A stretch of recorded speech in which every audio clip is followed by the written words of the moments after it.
Welcome back. You're still watching The Agenda. So this week, the High Court in Durban dismissed the 28 million rand corruption case against former KwaZulu-Natal MEC for Economic Development, Mr. Mabuyakhulu, and 15 co-accused. Mabuyakhulu was accused of taking a 300,000 rand bribe in return for the awarding of the contract linked to the hosting of the North Sea Jazz Festival back in 2012. He stepped aside, according to the ANC rules, that's the step-aside rule, while he and his co-accused stood trial. Mabuyakhulu joins us now via Zoom. Mr. Mabuyakhulu, good morning to you. Thank you so much for giving us your time. I think let's start off with your reaction firstly to the acquittal. Well, thank you very much. Good morning to you and good morning to your viewers. Yeah, what was your initial reaction when you received news of your acquittal? Well, I think first and foremost, we believe that our position that we always held, that we're innocent, was vindicated by the High Court, the Durban High Court on Tuesday. And because we had taken this taken where we recused ourselves from the ANC list in 2019, we also then voluntarily went to the Integrity Commission in August of 2020, which then later cleared me and then said I can resume my responsibilities as the then Deputy Provincial Chairperson of the ANC. And then I actually, of course, stepped down formally at the end of April 2021, which actually was the position that I took until, of course, there was the provincial conference in August last year. And now that you have been acquitted, there, of course, is one wonders if you are concerned at all about how much reputational damage you would have suffered. Well, I think first and foremost, as a law-abiding citizen of this country, I believe that we are all equal before the law. And even as we were going through this very painful process, which lasted for more than 5 years since we were charged on the 7th of February 2018, and the case started on the 6th of September 2021, and almost close to 2 years the state was leading its own case. We remained resolute, we respected all the organs that deals with the criminal justice system in this country, and what we fought for as the people of South Africa was that we all should be equal before the law. And indeed, we should allow the law to take its own course, which we said at the beginning of when we were charged. And I'm glad that I've remained and true to my own conviction that I should allow the rule of law to take its own course. Yeah, you did step aside. According to the step aside rule, one wonders now what the next step is going to be for you. And has there been any communication between yourself and the party, the ANC, to bring you back into the fold? I mean, where are those discussions? Well, I must say that the Durban High Court judgment was handed down on Tuesday. It's almost 1.5 days since the judgment was handed down.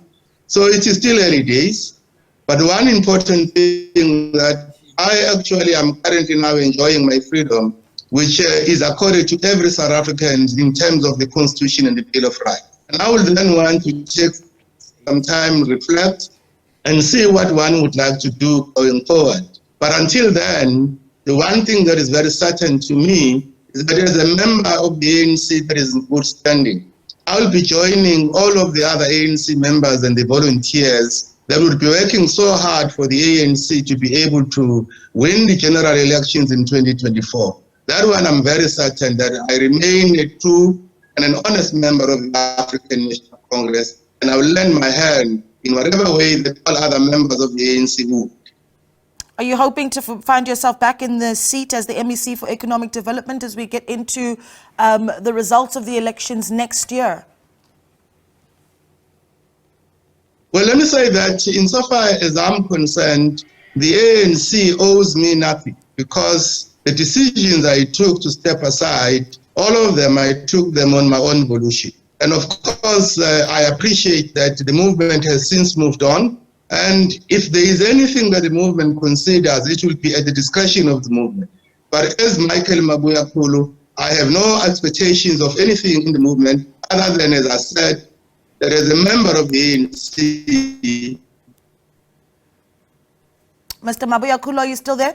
I'll be able to actually lend my own hand in ensuring that then we match. Okay, we're having some trouble with your line, but I want to squeeze this in before I let you go because I'm keen to hear your view on this one, right? With the ANC earlier this week giving former ANC SG 7 days really to explain why he should not be expelled from the party. What do you make of that? What should happen with the ANC SG moving forward? Or former SG?